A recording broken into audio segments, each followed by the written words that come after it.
말씀 나누고 기도할 때 성령의 기름 부으심이 임하게 하여 주옵소서. 예수님 이름으로 간절히 기도합니다. 아멘. 자, 오늘은 한국 교회의 성령의 역사, 오순절 성령운동이 어떻게 펼쳐졌는지에 대해서 같이 공부하도록 하겠습니다. 먼저 한국교회 오순절 성령운동을 살펴보고요. 그 다음에 우리 오순절 교회들이 어떻게 생겼는지를 두 번째로 살펴보고, 우리가 속해 있는 기독교 대한 하나님의 성회가 어떻게 시작됐는지 크게 세 가지를 말씀드리기 원합니다. 첫 번째, 우리 한국교회의 성령 충만한 오순절 성령운동은 어떻게 불을 지피게 되었을까요? 감사하게도 우리나라에는 좋은 선교사님들이 많이 들어오셨습니다. 이분들이 선교를 하고 하나님 나라 확장을 위해서 무진 애를 썼는데 이 복음 전파가 잘 안 되는 거예요. 선교사님들 초기의 간증들이나 기록들을 읽어보면 우리나라 성도들은요, 우리나라 한국 사람들은 종교성이 강하긴 한데 늘 성황당에다가 또 집 뒷칸에다가 그 물 떠다 놓고 비나이다, 비나이다, 비나이다. 근데 어떻게 우리 조상들은 하나님이 있는 것을 알았는지 하늘이요, 하늘님이요. 그래서 하늘님한테 이렇게 기도를 했습니다. 그리고 우리가 잘 아는 것처럼 불교라든가 유교라든가 또 한국말로는 조상을 숭배하는 이 ancestor worship라고 하는 것을 기록을 많이 적어놨어요. 선교사들이 너무나 강력하게 조상신을 섬기기 때문에 복음 전파하는 것이 어렵습니다. 참 척박한 땅이 우리 조선 땅이었고요. 우리 선교사님들 참 고생 많이 하셨습니다. 그런데 감사한 것은 이 선교사님들이 한국 땅에 와서 복음 전파가 안 된 것은 이분들의 마음이 딱딱해서가 아니라 복음을 증거하는 우리 선교사, 내 마음이 예를 들면 나는 의사다라고 딱 들어와가지고 조선 사람들을 약간 하찮게 여기고 내가 이분들을 하나님의 사랑으로 돌보지 못했습니다 라고 하는 선교사님들의 회개운동이 우리 오순절 성령운동에 불을 지피게 됩니다. 특별히 일제강점기 이 어려운 상황 가운데에 선교사님들의 눈물과 기도와 헌신은 이로 말할 수가 없었습니다. 실제로 선교사님들 중에서는요, 우리 한국 사람들 고추장, 된장 매일 먹잖아요. 전혀 문제 없지 않습니까? 그런데 이 선교사들은 고추장 독, 된장 독에 식중독이 걸리거나 이게 몸에 잘못 들어가지고 안 먹던 음식을 먹으니까 천국 가신 분들도 무지 많았습니다. 자, 그렇다면 목사님, 선교사님들이 구체적으로 어떻게 회개운동을 펼치셨습니까? 1903년이에요. 1907년도 우리나라에 장대현의 큰 부흥이 임했다고 그랬는데요. 이미 그 4년 전 1903년도에 캐나다 남감리교 출신인 선교사 한 분이 들어오십니다. 그분의 이름은 로버트 하디라고 하는 선교사님이십니다. 저 사진에 보이는 저 목사님은 선교사요, 또한 의사 선생님이었습니다. 1903년도 드디어 원산이라는 지역에서 부흥성회가 열리게 되었습니다.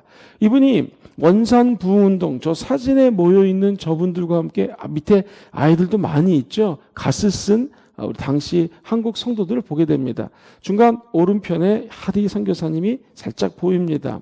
이 원산에서 기도하기 전에 말이 여관이지 오늘날 여인숙보다도 못한 허름한 주막 같은 데서 선교사님이 묵으시는데 이렇게 기도를 합니다. 들어보세요. 하나님 아버지, 나는 의사라는 자부심이 있고 백인이라고 하는 우월주의에 빠져서 살았습니다. 그래서 선교의 실패를 한국 사람들의 우상 숭배, 저 한국 사람들의 죄 탓으로 돌리면서 내가 선교하는 것을 열심히 하지 못했습니다. 회개합니다 하면서 엉엉엉 울면서 뜨겁게 기도하십니다. 한번 따라해 볼까요? 회개하면 성령이 강력히 역사하십니다. 시작.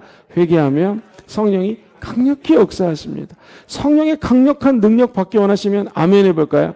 이거는요, 인류 역사를 통해서도 성경을 통해서도 알 수 있어요.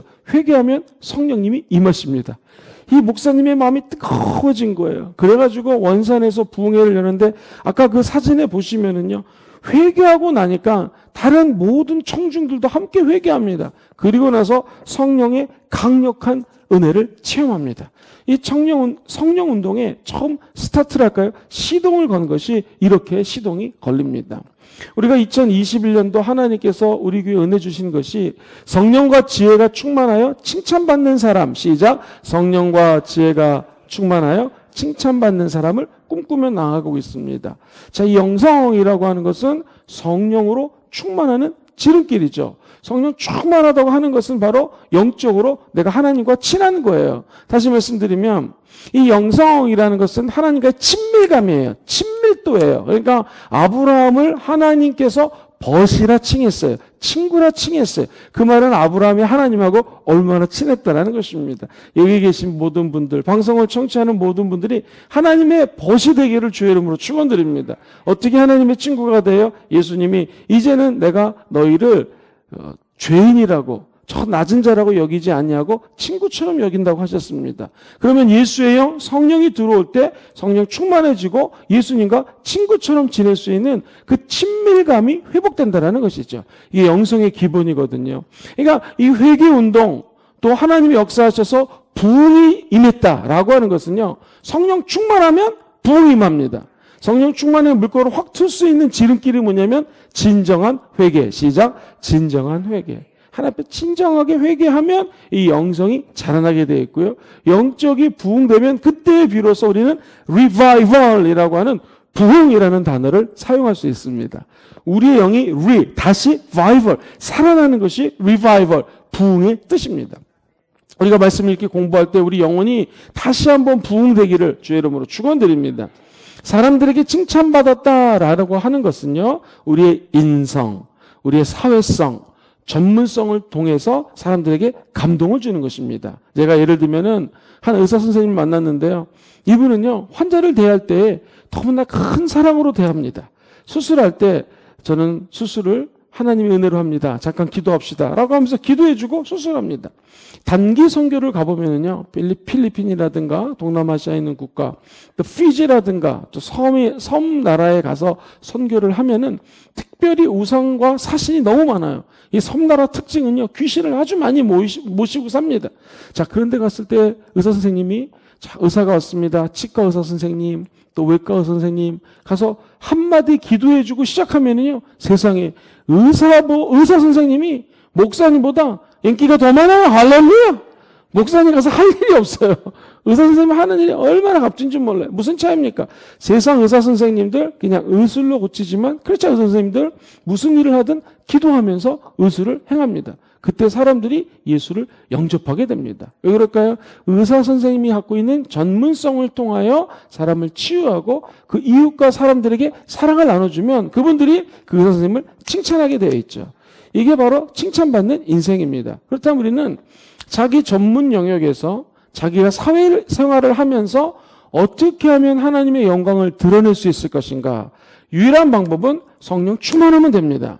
성령 충만하면 회개를 통해 열립니다. 그러면 성령님께서 그 영혼 속에 임하게 되고 그 영혼을 변화시키게 되고 더불어서 함께 만나는 사람들이 변화되는 거룩한 전염성을 갖게 된다는 것이죠. 오늘 이곳에서 우리가 성령 운동, 오순절 운동 공부하고 있는데 진정한 오순절 운동은 회개로부터 시작됩니다. 찬양 중에 이런 게 있죠. 진정한 부흥은 나로부터 시작되리. 그 말은 내가 먼저 회개하면 그 회개를 통하여 엄청난 부흥 운동이 펼쳐진다는 거예요. 이제 시간이 지났습니다. 2년 뒤에 1905년도에 제2차 부흥이 열립니다. 이제 장소가 원산에서 평양으로 바뀝니다. 성경학교. 우리나라도요, 성령의 역사가 성경학교를 통해서 빛을 발하기 시작합니다. 약 700명 성도가 성경을 공부해요. 집회하는데 성령의 강력한 역사로 회개운동이 막 철저하게 일어납니다. 그때 미국의 장로교에 속했던 이길함이라고 하는 선교사님이 있는데 이렇게 생기셨습니다. 그레암 린데 이것을 한국말로 이길함이라고 이름을 바꾸셨고요. 한국인 재직자를 위한 특별 사경회는 말씀 공부거든요. 집사님, 안수 집사님, 권사님, 장로님들을 위한 이 부흥회를 열은 거예요. 말씀을 공부한 거예요. 그때 엄청나게 성령이 임하게 됩니다. 하늘나라에 대한 소망과 하나님의 나라가 임하는 착각이 들 정도로 강력히 임합니다. 그리고 나서 또 2년의 시간이 지나요. 1907년이 되었습니다. 드디어 3차 부흥, 우리가 얘기하는 장대현 교회에 낮에는 성경 사경회, 시작. 낮에는 성경 사경회. 낮에 성경 공부하고요.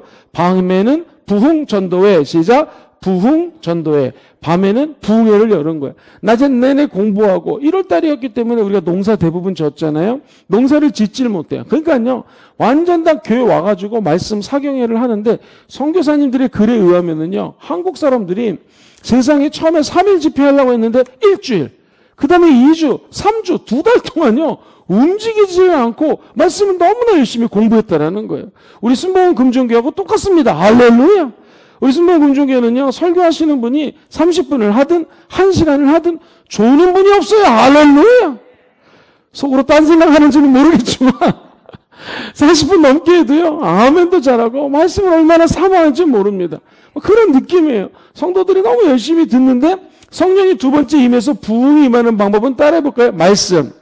그러니까 오순절 운동은요, 회개하고 말씀 충만하면 성령이 강력히 역사합니다. 이분들도요, 우리는 막 기도 많이 해가지고 떼글떼글 구르고 회개했다가 알고 있는데, 맞아요. 기도해야죠. 그런데 낮에는 말씀 공부했어요. 그리고 밤에 부흥회 할 때 놀라운 성령이 임하게 되었다는 것입니다. 블레어 목사님, 베어드 목사님, 이기란 목사님, 길선주 목사님이, 저기 길선주 목사님 당시 이제 장로님이셨는데 이렇게 사진이 나옵니다. 얼마나 사람들이 많습니까? 이분들이 모여서 약 한 1,500명 정도가 모이게 되었습니다. 요거 전사진 한번 보여주겠습니까? 요거 전사진. 엄청나게 사람들이 많이 모인 것을 보게 되죠. 자, 1월 14일 블레어 목사님이라고 하는 분이 막 설교하시기 시작합니다. 통성기도 가운데 성령이 강림하는데요, 회개가 일어나고 성령 충만하게 임하게 됩니다. 이때 귀중한 역사적 자료가 하나 있는데요, 외국 선교사님이 그곳에 와서 말씀을 전하고 현장에 계셨어요. 어떤 일이 벌어졌을까? 장대현 교회에서 사람들이 말을 하는데 방언이 터진 거예요. 알고 봤더니 그 말은 중국어를 아주 잘하는 사람이 딱 들어봤더니 중국어 방언인데, 중국어 고대에 썼던 방언 중에 하나가 한국 사람이 랄랄랄라 하면서 얘기를 하는데 방언이 터진 거예요. 뭐랑 똑같아요? 사도행전 2장 1절로 4절과 똑같은 사건이 역사에 기록이 되어 있습니다. 그러니까 회개하고 말씀 충만하니까 성령이 임하고 방언이 터진 거예요. 오순절 성령 강림 사건하고 똑같은 장면이 아까 봤던 1907년도 평양 장대현 교회에서 일어났던 그 유명한 부흥 운동입니다. 한국 성령 운동의 특징 같이 한번 해보시죠. 회개, 말씀, 기도. 요 세 가지입니다. 우리가 지금도 똑같아요. 순복 금정교회가 부흥되기 원하시면 아멘 해볼까요? 우리에게는 부흥은 똑같습니다. 한 사람들이 회개하고요, 이렇게 말씀 양육할 때 열심히 들으시고 좀 이따 기도할 때 강력히 기도하면 하나님의 놀라운 임재하심이 우리를 교회를 통하여 임하게 될 줄 믿습니다. 이렇게 시작했던 한국 교회, 안타깝게도 1910년도 들면서 엄청난 순환이 다가오게 됩니다. 기억하시죠? 1910년 8월 22일 한일 합방이 이루어지게 됩니다. 당시 이완영이라고 하는 젊은이가 미국에 유학 갔다가, 유학이 아니라 사실 우리나라의 그 파견을 받아서 근무하러 갔다가 병이 생겨가지고 우리나라에 다시 들어와가지고 요양을 합니다. 그러다가 고종이 직책을 주게 되죠. 정부에서 일을 하다가 다시 미국에 갔다가 한 2년 정도 있다가 다시 들어와요. 이런 와중에서 미국의 개혁 사상을 받아들였는데 종교는 유교를 지켰습니다. 그러면서 일본의 정치 지도자들과 결탁을 하면서 고종 황제를 결국에는 축출을 하고, 그리고 맨 끝에 다른 왕을 갖다가 순종을 세우게 되죠. 그러면서 우리가 잘 아는 한일 합방을 통하여 민족의 자주적인 위치를 잃게 됩니다. 자, 그때 1년 뒤 1911년도에 무슨 일이 벌어지냐면요, 당시 일본에 유력했던 정치 지도자, 총통으로 왔던 사람이 데라우치 마사다케라고 하는 사람이 있습니다. 이 사람이 그만 총독을 암살하려고 하는데 미수에 그치게 되죠. 일본 정부에서 이 일을 엄청나게 뻥튀기 시킵니다. 확대시킵니다. 그러면서 기독교를 핍박하는 통로로 삼습니다. 그게 105인 사건이라고 하는 사건이에요. 언제 일어나는가? 1911년도에 일어나게 됩니다. 어떤 일이 벌어졌어요? 조작을 합니다. 이 총통을 죽이려고 하는 것들이 정치 지도자뿐만 아니라 분명히 조선에 있는 예수 믿는 사람들이다 하면서 목을 졸라오기 시작합니다. 합니다. 그러면서 우리나라에 들어왔던 수많은 선교사들이 쫓겨나가기 시작하죠. 문제는 민족 지도자들 가운데 많은 크리스찬들이 투옥 감옥에 갇히게 됩니다. 자, 얼마나 힘든 시간이 펼쳐졌겠습니까? 교회를 탄압하고요, 집회를 못하게 합니다. 그러니 모이지 않는데 어찌 성령 운동이 일어날 수 있겠습니까? 최근에 여러 가지 한국에서 벌어지는 일들 가운데 영적으로 해석하면은요, 그때는 일본 사람들이 한국 교회를 목을 졸랐다면 지금은 이 마귀가 사회를 통하여 교회의 목을 졸라오는 듯한 느낌이 있습니다. 어떻게 하면 우리는 이것을 돌파해 버릴 수 있을까요? 그것은 1919년도에 3.1운동이 일어납니다. 3.1운동이 일어날 때에 독립선언서에 작성한 그 서명한 33명 중에서 무려 16분이 우리나라의 기독교인들이었습니다. 저기 보시면은 민족대표 기독교 측의 16명이 최종 서면한 장소가 나옵니다. 이것 때문에 일제는 교회에 대한 박해를 하는데 이전보다 더 세게 박해를 합니다. 재밌는 것은요, 박해가 다가오면 다가올수록 물론 힘들지만 성령의 역사는 더 강력히 일어납니다. 초대교회에 로마 제국이 엄청나게 313년도까지 박해를 했지만 초대교회는요, 그리스도의 이름으로 부흥되게 되었습니다. 우리가 한국교회가 어려워지고 있지만 역사를 살펴보면 이렇게 힘들고 목을 졸라올 때 우리가 깨어서 같이 해볼까요? 회개하고 말씀 집중하고 기도하면 뭐가 일어나요?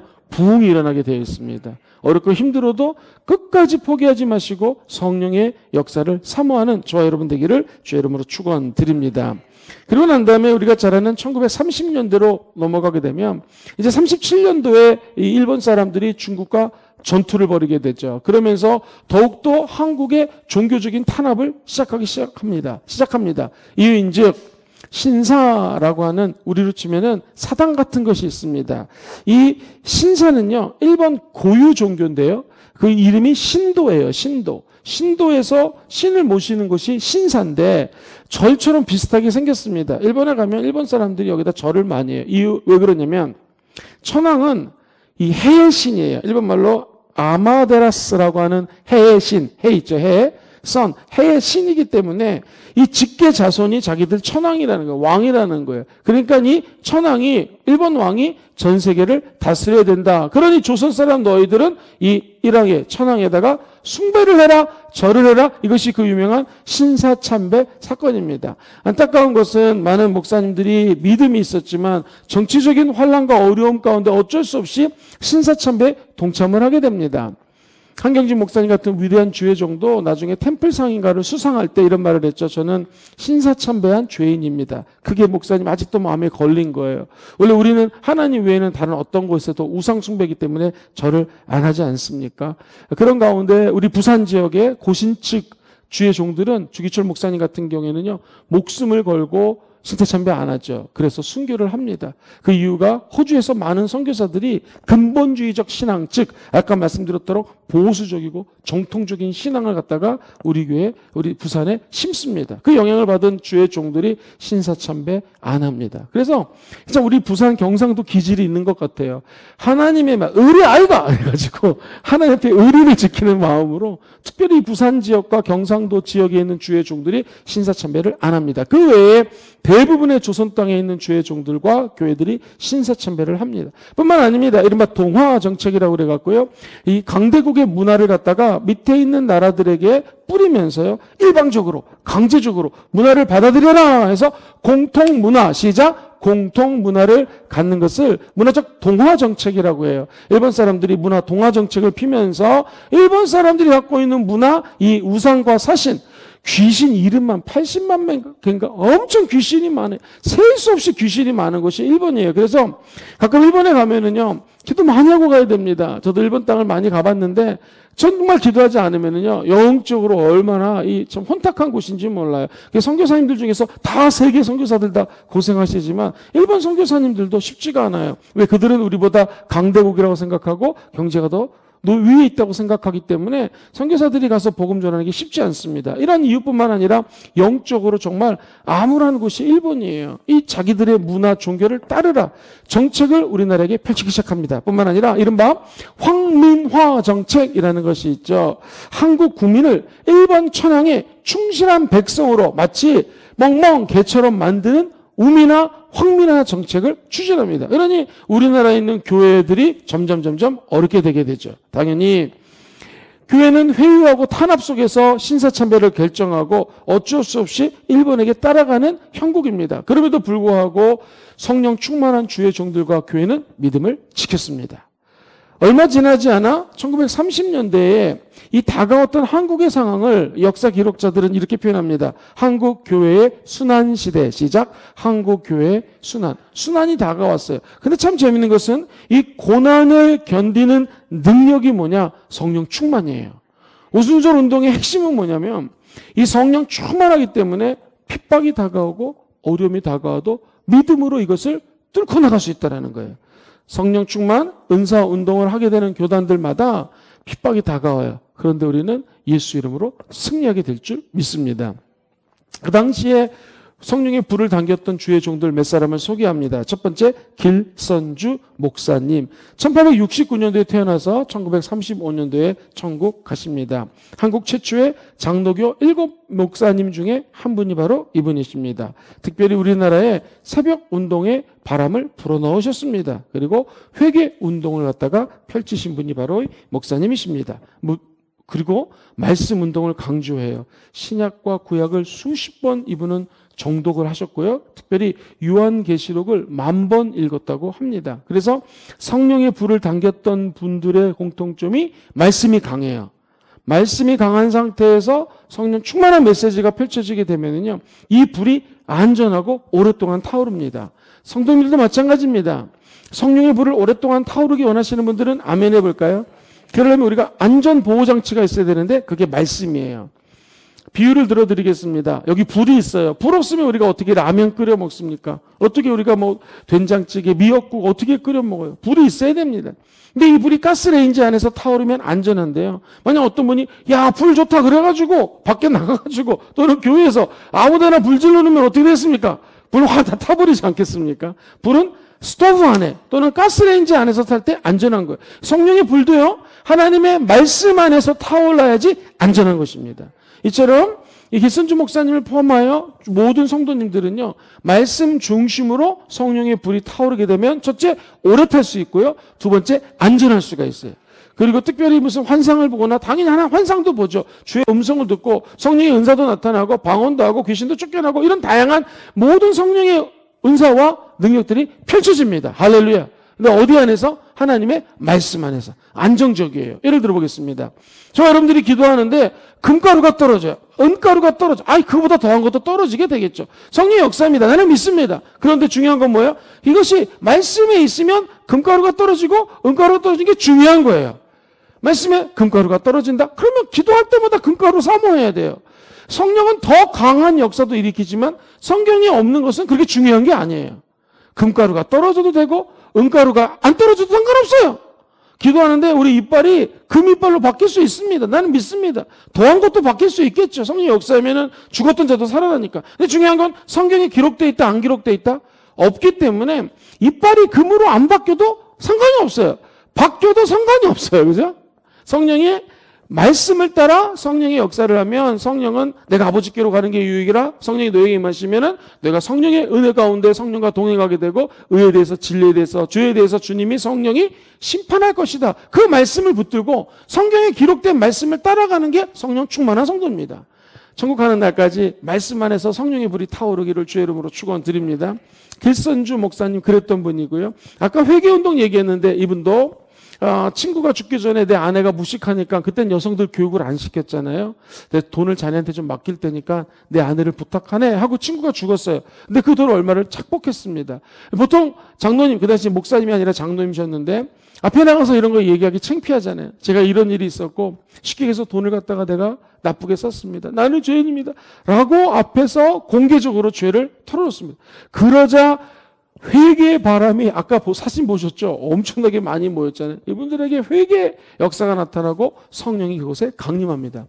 또 놀라운 것은 1907년도 임했던 장대현 교회 부흥운동은 1904년 웨일즈 지방에 일어났던 운동들, 그 당시에 호주에서 엄청난 부흥이 일어났고요. 나중에 미국에서도 비슷한 시기 1906년도에 어제 말씀드렸던 아주사 거리에서 성령이 불이 임하지 않습니까? 모든 공통점은 뭐냐면요. 부흥이 임하고 성령이 임하고 난 다음엔 같이 해보시죠. 삶이 변화됩니다. 술집이 문 닫고요. 술을 끊고 담배가 없어지고 마약이 없었어요. 그 동네. 나는 우리 순복음 금정교회 성령이 불이 임해서 금정구에 놀라운 변화가 임하게 될 줄 믿습니다. 이곳에 성령이 임하게 돼가지고 이 부산 북구에 기적이 일어나게 될 줄 믿습니다. 부산 땅, 경상도, 나아가 조국 대한민국에 성령이 불이 임하면 삶에 변화가 나타난다는 거죠. 그래서 우리가 꿈꾸는 성령 운동은 무엇인가? 단순히 방언하고 성령의 능력 나타나는 것이 아니라 삶의 열매가 성령과 함께 빚어지는 것, 열매를 맺는 것까지 확대돼야 됩니다. 유명한 목사님 김익두 목사님을 소개합니다. 1874년도에 태어나서 1950년대에 천국 가셨는데요. 이 목사님은 길선두 목사님 뒤를 이어가지고 대중전도 집회를 하셨던 분입니다. 6.25 전쟁 때 공산당에 의해서 순교하십니다. 영역을 얻기 위해서 엄청나게 기도를 많이 하셨습니다. 100만 명의 영을 그리스도께로 라고 하면서 성령운동을 펼치셨던 분입니다. 세 번째 믿음의 귀한 선배 목사님이십니다. 이용도 목사님 1901년 태어나셔서 안타깝게 1933년 32년간의 삶을 사시고 천국 가셨습니다. 어머니가 기도를 많이 하셨어요. 이 엄마가 기도를 많이 하면 자녀들도 영향을 받습니다. 엄청나게 어렸을 때부터 기도를 많이 했습니다. 그리고 수많은 영혼이 이 젊은 목사님 집회 때 회개했고요. 방언의 은사, 예언의 은사가 탁월하게 임했던 귀한 선배 목사님이십니다. 예수님 나이같이 사셨지만 많은 열매를 맺으셨던 종이십니다. 네 번째, 최건능 목사님, 최봉석 목사님 많이 들어보셨을 것입니다. 1869년 그리고 1944년까지 사셨습니다. 예수님으로 꽉 찬 전도자죠. 특별히 노방전도, 개인전도 주력했던 목사님이십니다. 한번 저분이 외쳤던 구호를 따라해 볼까요? 예수천당, 불신지옥. 아주 유명한 멘트였는데요. 놀라운 것은 이때 이것만 외쳤는데도 불구하고 엄청나게 많은 사람들이 예수를 영접합니다. 그러니까 하나님이 예비한 백성을 만나면 사실 예수 천당 불신지옥 너무 쉬운 멘트잖아요. 이 멘트에도 사람이 변화되게 된다는 것이죠. 그리고 개척교회 세운 것이 28교회가 넘습니다. 진짜 최건능 그대로 말씀 그대로 이름 그대로 목사님이셨습니다. 신사참배 거부한 분이십니다. 말은 쉽지만 그 당시 정말 어려운 거예요. 생명을 내놓고 옥중 생활을 하거든요. 감옥에 갔습니다. 감옥에서도 40일 금식 기도하셨던 분이십니다. 그리고 석방되었지만 옥고를 통해서 세상을 떠나게 되는 아픈 이야기가 전해져 내려오고 있습니다. 자, 세 번째로 성령운동이 한국교회 다시 재건되기 시작을 합니다. 먼저 재건기의 성령운동입니다. 이것은 일제시대는 대놓고 예배를 못 드렸기 때문에 개인적으로 예배를 드렸겠죠. 그런데 해방이 됐습니다. 이제 성령운동 어떻게 펼쳐질까요? 첫 번째, 언론을 통해서 광고할 수 있어요. 라디오 같은 걸로 방송할 수 있죠. 두 번째, 집회, 모이는 대중집회가 가능해요. 그리고 모여서 마음껏 기도할 수 있는 환경이 조성되기 시작합니다. 안타까운 것은 그러다 보니 우후죽순적으로 집회를 갖게 되고 엉뚱한 사람들이 잘못된 성령운동을 펼쳤습니다. 박태선의 전도관, 제가 2단 설명할 때 말씀드렸죠. 문선병의 통일교, 피가름 교리, 그리고 노광공이라고 하는 사람의 동방교, 이런 것들이 큰 문제로 떠오르게 됩니다. 자, 이제 한국의 6.25 전쟁이 터지게 됩니다. 북한 공산당이 한국을 쳐들어왔습니다. 그리고 이 성령운동은요, 미국 오순절 교단을 통하여 하나님의 성회가 우리나라에 들어왔던 시기랑 연결이 됩니다. 이 당시 믿음의 선배님 몇 분들을 소개해드립니다. 첫 번째 이성봉 목사님이십니다. 성결교에서 아주 유명한 부흥사십니다. 저렇게 생기셨어요. 수염을 기르셨는데 65년 정도를 살다가 천국하셨습니다. 기도를 무지 강조하셨고요. 특별히 아주 개인적인 성령운동을 전개해 나가셨습니다. 전국 순회 부흥사로 다니면서 복음을 증거했는데 특별히 치유되는 기적이 많이 일어났고요. 그 당시 한국 사람들이 귀신을 많이 모시고 살았기 때문에 축기라고 그러죠. 예수 이름으로 귀신을 쫓아내는 역사가 많이 일어났고요. 그래서 이분 가는 곳마다 부흥 전도제를 조직해가지고 부흥회를 이끌었습니다. 전도해서 붕이 됐고 오고 치유되고 귀신 쫓겨나가고 이런 정말로 초자연적인 역사가 우리 이성복 목사님 통해서 많이 나타났고요. 지금도 성경교회에서는 이분을 통한 논문들이 석사과정, 박사과정 많이 쏟아져 나오고 있습니다. 그 정도로 엄청난 영향력을 끼쳤던 목사님이세요. 그 다음에 두 번째 박용목 목사님이라고 하는 분입니다. 1918년 태어나서 91년도까지 사셨는데요. 장로교 부흥사시고요. 부흥협회 회장을 지내셨습니다. 늘 저렇게 무릎 꿇고 하나님께 기도하셨던 위대한 종이십니다.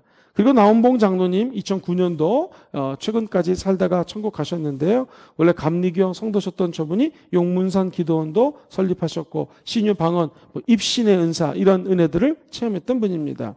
그리고 지금 기독 공보라고 하는 통합측 그 신문을 처음 시작했던 분이기도 합니다. 그러니까 아무리 시대가 어려워도 성령께서 사용하는 사람들이 있습니다. 그래서 우리가 코로나19 이 시대 때에도 하나님이 사랑하는 사람, 사용하는 사람들이 우리 순복음금주교의 성도들이 될 줄 저는 확신합니다. 네 번째, 한국교회가 확장이 되고 드디어 성령의 운동이 불같이 일어날 때입니다. 6.25 전쟁이 끝나고 나니 한국 산업 기반이 와장창창 파괴되었겠죠. 그때에 많은 사람들이 죽거나 인적으로, 물질적으로, 사회적으로 침체가 됐어요. 혼란이 다가옵니다. 한마디로 진짜 암흑기 같은 상황이에요. 그리고 많은 건물들이 무너지기 시작했습니다. 자, 무너졌습니다. 이런 상황 속에서 한국 교회는요, 신비주의가 나타나고 이단이 나타나고 정말로 신앙이 엉뚱한 데로 빠지고 무속 신앙이 더 활개를 치기 시작했고요. 산에 있던 절들이 밑으로 내려오기 시작하는데요. 조계종이라든가 일반 정통성을 갖고 있는 그 불교가 아니라 사이비, 다시 말해서 점 같은 것도 보고 불상도 갖다 놓고 귀신도 모시고 이런 일들이 한국의 대반사로 있게 되었습니다. 이런 와중에서요, 기독교는 어떻게 부흥이 됐는가? 대표적인 게 1973년도에 미국의 유명한 전도자 빌리 그레엄 목사님을 초청합니다. 그래가지고요, 저 여기 보이는 것이 여의도 광장이에요. 아마 관악산이 저 밑에 보이는 걸로 생각되는데요. 저곳에 모여서 집회를 하는데 수만 명의 사람들이 모였습니다. 엄청난 기적이 일어납니다. 그러는 다음에 CCC라고 우리 김준곤 목사님 아시죠? 저 집회가 73년도였는데 74년도에 CCC를 중심으로 엑스플로 대회가 열립니다. 김준곤 목사님 천국 가기 얼마 전에 오셔서 제가 식사도 대접하고 함께 운전도 같이 하면서 호주도 구경시켜드리고 그랬던 기억이 있습니다. 그런데 목사님 나이는 연세는 연로하셨지만 그 정신과 영혼을 사랑하는 마음은 너무나 컸습니다. 저를 위해서 운전해 주셨다고 기도해 주시는데요. 보통 목사님들 1분만 기도해 주고 그냥 축복해 주시잖아요. 왜냐하면 이제 제가 운전을 또 가야 되니까. 김중건 목사님 간절히 제 기억에 5분 넘게 차 안에서 기도해 주셨던 사랑의 모습이 지금도 기억에 남습니다. 그분이 이 74년도에 중심을 해가지고 우리가 잘 아는 여의도 광장에서 아까 사진에 보셨던 엑스플로 대회를 개최합니다. 수많은 청년들이 모여서 물론 변화받았고요. 그 다음에 77년도에요. 8월 15일 날 광복절에요. 우리나라 대부흥 강사 중에서 신현균 목사님이 있습니다. 조현균 목사님하고 아주 친하셨는데 이분 중심으로 아까 얘기했던 1907년도에 장대현교회 부흥이 임했잖아요. 70주년, 77년도가 70주년 되는 해죠. 해서 많은 사람들이 모였는데 저게 여의도 광장입니다. 첫날 80만 명이 모입니다. 그리고 철야 때에 이제 저렇게 모이고 난 다음에 끝까지 기도하고 집에 안 간 사람이 30만 명이에요. 저 여의도 광장, 그 당시에 이제 여름이었으니까 광장에서 그냥 이렇게 돗자리나 이런 걸 깔고 주무신 겁니다. 그러니까 한국교회가 막 부흥이 된 것을 우연이라고 생각하는데 그렇지 않습니다. 73년, 74년, 계속 77년 지속적으로 대규모 집회가 있었고 그때마다 성령의 강력한 역사가 나타나게 되었다는 것이죠. 빌리 그레엄 목사님 오셨고 신영균 목사님 그리고 침례교회요 우리 오관성 목사님 그리고 성결교회 이만신 목사님 우리 순복음교회 조용기 목사님 이런 불같은 사자 주의 종들이 부를 듯 일어난 때가 바로 요 시기이기도 합니다. 저는 이런 그리스도의 계절과 성령 충만한 하나님의 역사가 다시 회복되는 날이 오게 될 줄 믿습니다. 기왕이면 부산에서 시작했으면 좋겠습니다. 우리 교회가 중심에 있었으면 좋겠습니다. 마지막 때에 모이기를 회파하는 사람들처럼 하지 말고 너희는 주님이 다가올 때일수록 더욱더 모이기를 힘쓰라. 물론 우리가 지혜롭게 코로나 기간 동안 이렇게 모일 수밖에 없습니다. 인터넷으로 다 모이겠죠. 그러나 최근 교육학자들의 그 연구 결과에 따르면은요, 이렇게 인터넷으로 예배 드리는 거하고 얼굴과 얼굴을 맞대고 드리는 대면 예배는 차이가 너무나 큽니다. 어쩔 수 없이 드리지만 성령의 역사는요, 역사가 증명하잖아요. 성령의 역사하심은, 성령의 일하심은요, 기독교 역사, 세계 역사에서 말한 것처럼 모여서 기도하고 예배 드릴 때 성령이 강력히 역사하는 좀 있습니다. 이제 코로나도 이제 곧 끝날 테고요, 우리가 더욱더 마지막 때에 힘써 모이고 기도해서 이런 그리스도의 계절과 성령 충만한 은혜가 다시 한번 촉촉하게 우리 영혼 속에 내리게 되기를 주의 이름으로 축원드립니다. 자, 이런 와중에서 이제 우리 교회, 한국 교회의 오순절 교회들은 어떻게 시작됐는지 두 번째입니다. 오순절 교회 성립과 발전입니다. 미국의 선교사 럼씨가 있거든요. 이분은 제가 어제 강의를 했던 LA 아주사 거리에서 성령의 불이 1906년 7년 강하게 떨어집니다. 우리나라 장대현 부흥 일어났던 거랑 비슷하죠. 그때 불받은 감리교 계통의 선교사셨습니다.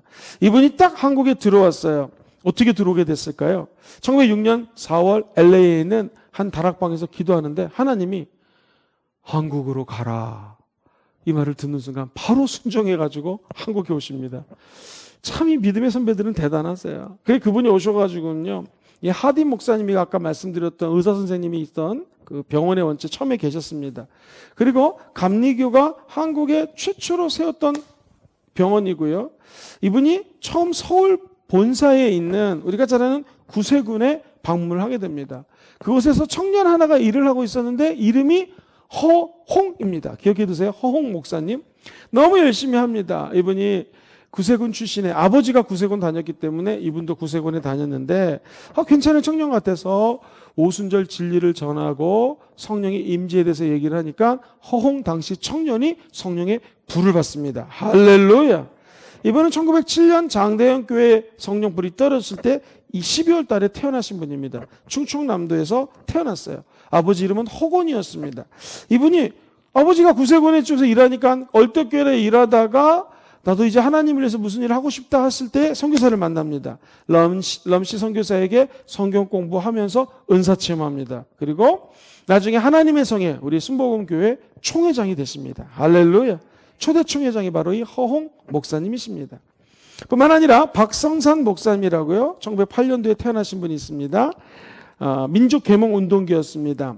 이 우리나라의 유명한 선교사, 아까 말씀드렸던 럼씨 선교사가 잠시 일본에 가서 선교대회를 할 때 요 박성산 목사가 일본에서 공부하고 있었습니다. 그때 은혜를 받고 한국으로 들어와 가지고 우리가 잘 아는 서빙교 교회, 이 순복음에서 아주 유명한 교회, 그것을 지금 용산구에 있는 곳에 세우게 됩니다. 그리고 럼씨 선교사로부터 자네가 들어오면 교회 담임 목사를 이렇게 하겠다라고 약속을 받고 들어오게 됩니다.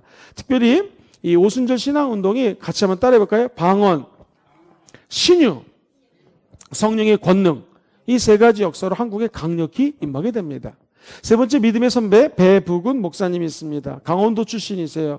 이분도 성령 사역을 하셨는데 수창동 교회를 세웁니다. 그리고 목사님이 미국 오순절 교회 소속 팔선이라고 하는 유명한 선교사님으로부터 지원을 받아서 교회를 개척할 때 미국 선교사님이 전액을 헌금해 주시게 됩니다. 그러면서 1930년도에 미국 오순절 교회 소속 팔선 선교사가 이런 귀한 일을 해주게 됩니다. 자, 아까 말씀드렸던 일제시대 때 어려운 시기 성령의 불이 잠깐 시끄러든 것 같았습니다. 선교사들이 다 쫓겨나갔습니다. 그때 우리 남아있는 주의 종들이 기도하기 시작했습니다. 그리고 난 다음에 다시 재건이 일어나게 됩니다. 자, 우리 순복음 교회는 어떻게 탄생하게 되었을까요? 1953년도 4월 8일 기독교 대한 하나님의 성회가 탄생을 하게 됩니다. 이것은 참 역사적입니다. 아까 얘기했던 허홍 목사님이라는 분이 처음에 시작을 하게 되었고요. 전쟁하고 있는 상황이었어요. 미국에서 하나님의 성의 군목으로 온 유명한 선교사님이 계시는데 엘라 우드라고 하는 선교사예요. 그분을 통해서 허홍 목사님과 함께 1년간 예배를 드리게 되었고요. 우리나라에 하나님의 성회가 탄생하게 됩니다. 자, 이 탄생하게 된 배경은 다음과 같습니다. 지금 성령의 운동이 일어나고 방언도 일어나고 기적이 일어나요. 근데 어떤 문제가 있을까요? 사람들이 뻔하죠. 저거 방언 받아. 저거 이상한 사람들이다. 이상한 말 한다. 해가지고 기존에 있던 장로교, 감리교, 성결교를 중심으로 우리 순복음을 다 어떻게 몰고 가기 시작했을까요? 이단으로 몰기 시작합니다. 그죠? 그런 와중에서 누가 이야기를 해도 반박할 수 있는 공식 기관이 없어요. 미국 하나님의 성에도 마찬가지였습니다. 1906년도에 방언이 터지고 아주사 거리에 불이 붙었는데 이상한 성령 운동하는 사람들, 성경적이지 않은 사람들이 나타났을 때에 그걸 어떻게 막을 수 있는가? 두 번째, 이 공식적이고 정말 정통적인 성령 운동하는 사람들이 다른 사람들이 이단 공격했을 때 어떻게 대사회적으로 또는 우리 이단이 아니라는 것을 잘 옹호할 수 있을까라는 문제점에서 하나님의 성회가 미국에서 태어난 것처럼 한국도 마찬가지. 하도 이단 하니까 미국에서 온 선교사와 함께 우리나라에 이 하나님의 성회가 세워지게 됩니다. 이때 미국에서 정식으로 체스넛 목사님이라고 하는 분이 우리 한국의 제1호 하나님의 성회의 선교사님으로 들어오시게 됩니다. 최선원 목사님이 들어오시자마자 우리 순복음 신학교를 만들게 되었고요. 순복음 신학교에 들어갔던 나이 많게 들어가가지고 신학을 늦게 시작했던 어르신이 있었습니다. 최자실 신학생. 같은 신학생 동기인데 아주 젊은 친구가 들어왔습니다. 당시 한 21살 정도. 그 당시 그 청년은 폐병을 앓았는데 누나 친구가 와서 복음을 전해서 예수를 믿고 난 다음에 폐병이 고침을 받게 됩니다. 하나님 이래서 무슨 일을 할까 하고 신학교에 들어갔는데 그때 당시 신학교는 미국 사람들처럼 미국 신학교처럼 고등학교 졸업장이 있어야지 신학을 할 수 있어요. 근데 그분이 우리 부산에서 부산공고 당시는 굉장히 좋은 학교였습니다. 부산공고에서 다녔는데 졸업을 못했어요. 아파가지고. 신학교에서 선생님이 졸업장 갖고 오라고 할 때마다 심장이 떨렸다는 거예요. 졸업장이 없으니까요. 지금은 웬만한 박사보다도 더 많이 공부하셨지만 그때는 그랬습니다. 그러분이 최자실 목사님과 함께 방언을 받고 성령을 받고 은혜를 받아 1958년도에 개척을 하게 되죠. 그것이 바로 여의도 순복음교회가 탄생하게 된 배경입니다. 즉 우리나라의 하나님의 성회가 53년도에 세워졌고요. 신학교가 막 세워졌을 때 졸업을 하고 58년도 5월 18일 날 개척을 합니다. 그러니까 거의 초대에 있었던 하나님의 성의 무브먼트죠. 운동이죠. 그래서 그것이 지속적으로 발전을 하게 되고 1988년도에 우리 한 목사님이란 분이 여의도에서 내려오셔가지고 부산 금정구 부산대학교 후문에 교회를 개척하셨고요. 그리고 우리가 잘 아는 것처럼 강노한 목사님께서 저 전철역 앞에로 지금 부산은행 건물로 교회를 옮겼다가 너무 폭발적인 부흥이 되니까 이곳으로 하나님의 은혜로 옮기게 됐습니다. 그리고 성령의 불이 이곳으로 지속적으로 타오르고 있죠. 할렐루야. 아까 말씀드렸던 17살 때 폐병 걸렸던 그 소년의 이름은 무엇입니까? 조용기 목사님이시죠. 고향이 언양이고요. 그 다음에 부산에서 자랐기 때문에 부산 오시는 것을 너무나 좋아하셨습니다. 최근에 오셔가지고 마지막 되시지 않았으면 좋겠는데 저하고 헤어지면서 그랬습니다. 나 부산에 또 올 거다. 그리고 가셨는데 지금 몸이 좀 아프셔요. 근데 목사님께서 식사하실 때 그날따라 기분이 참 좋으셨는지 아주 오랫동안 식사를 하셨습니다. 마지막에 식사 끝나갈 무렵에 이런 말씀을 마지막으로 하셨습니다.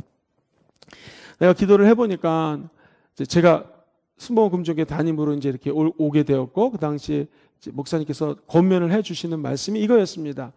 기도를 해보니까 기도는요 한 가지를 놓고 끝까지 간구하는 게 기도더라. 예를 들면 내 아들이 예수를 안 믿으면 우리 아들 예수 믿게 도와주세요. 우리 아들 예수 믿게 도와주세요. 이게 무슨 말이냐면은 저는 이제 목사님 잘 아니까 해석이 되는데요. 쓸데없이 목회할 때 여러 가지 놓고 기도하지 말고 한번 다 같이 따라해보죠. 간단하게, 심플하게. 핵심만 놓고 기도하라는 거예요. 여러 가지 간구하지 말고 지금 아들 구원이 급하면 주님 아들 구원하게 주세요. 아들 구원하게 주세요. 그렇게 기도하라는 거예요. 우리 순복음금종에 제일 필요한 게 저는 부흥이라고 생각합니다. 주님 우리 교회 진정한 부흥 주세요. 진정한 부흥 주세요.